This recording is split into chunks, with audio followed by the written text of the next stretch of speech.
musique eza pasi bandeko nanga musique oyo eleki bilanga na pasi bondimelanga après avoir koembrouillé frère Mike awa na makambo ya Vaseline aye kobimisela biso clip na nsima te liboso alongwe wana na kaka na clip wana latela biso babuka mapeka kata dance bato bazokamwa yango mwana oyo banzunzu ebele boye likambo nini mwasi oyo elongwe wana te lelo nini Zawadi encore une fois de plus akeko se présenter na concours ya chant soki tout ezalaki ataki na gospel oyo ezali domaine na ye tokokai comprendre mais ye concours yango akei eza te ya domaine na ye te concours oyo akei wana akei nde kointerprete chanson ya Whitney Houston biso toyebi na ndenge bango to mpe bango bato babimia na miso na biso lokola bayembi ya nkolo bakoki koyemba banzembo ya bandeko oyo ya ngambo wana mosusu te ake bongo kointerprete nzembo ya Whitney Houston I wanna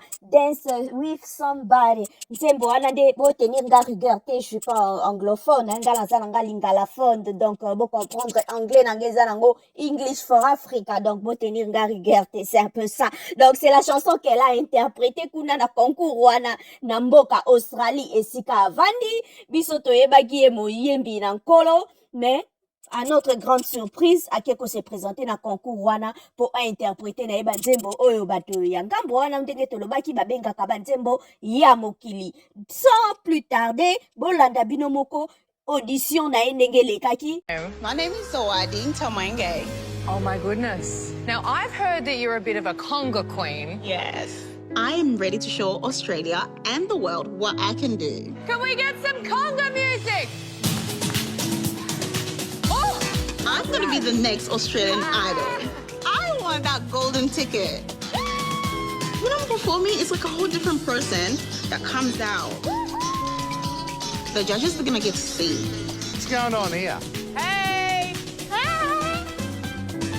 Come on! He wants to get noticed.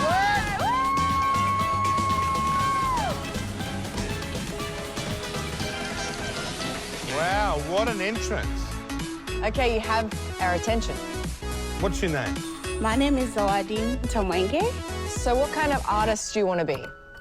Like Whitney Houston. Okay, cool. So are you going to sing a Whitney song today? Yes, I will. I want to dance with somebody. Oh, love that song. Let's hear this when you're ready. Thank you.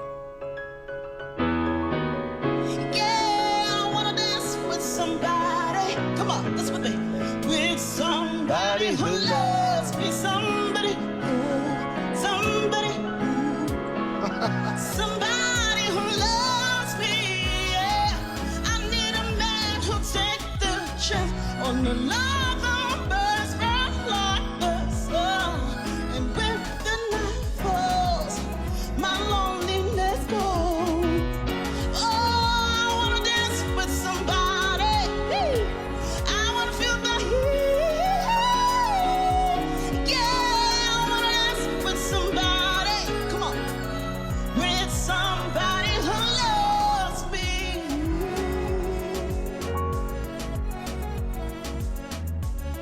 Wow. Now, can I ask Marsha a question? Yeah, well, What was going on there? Because A lot. it sounded like this woman can sing, and then the bits that we were supposed to be really impressed by, they were nothing. No, because they scare her too. They scare her Yeah. too. So it's not just me that doesn't sing those notes. No. I didn't think I'll be nervous, but yeah, I feel like the nerves came in a bit. But you should get someone to train you, Yeah. okay? Come back to see us next year, okay? Thanks for the joy. J'espère tolandi biso nyonso intervention ya ndeko na biso audition epai wapi akendaki na concours wana na mboka Australie concours Australie idole epai wapi akeko se présenter kuna kutu place akei biso toyebi ye mosali na nkolo biso toyebi ye moyembi na nkolo aye aza chantre musique gospel mais à notre grande surprise, Kuna Kuta s'est présentée à la casquette wana te. Donc, bayebi même pas qu'elle fait du gospel. kuna bayebi ye kaka Zawadi tout court. Donc Zawadi, donc bayebi ye kaka une femme qui se nomme Zawadi. Elle se présentait même pas que naza chantre, na yembaka musique gospel, ainsi de suite. Pour kuna mutakene ko interpréter Whitney Houston. Donc eza pasi makasi. Tala ba courage azalaka nango banzunzu ele. Donc aleka mungu na niveau moko impossible. Non, oh. Oh, c'est royo na ebité. Comment frère Mike a détecté que cette personne a zapenza clair comment une personne au coco zalaba nzunzu ebele boy. Jusqu'à présent, je ne comprends pas. Comment bakoma qui proche ndengwana une personne ba courage na ele karamo dose, hein, ba courage ne le karamo mungwa.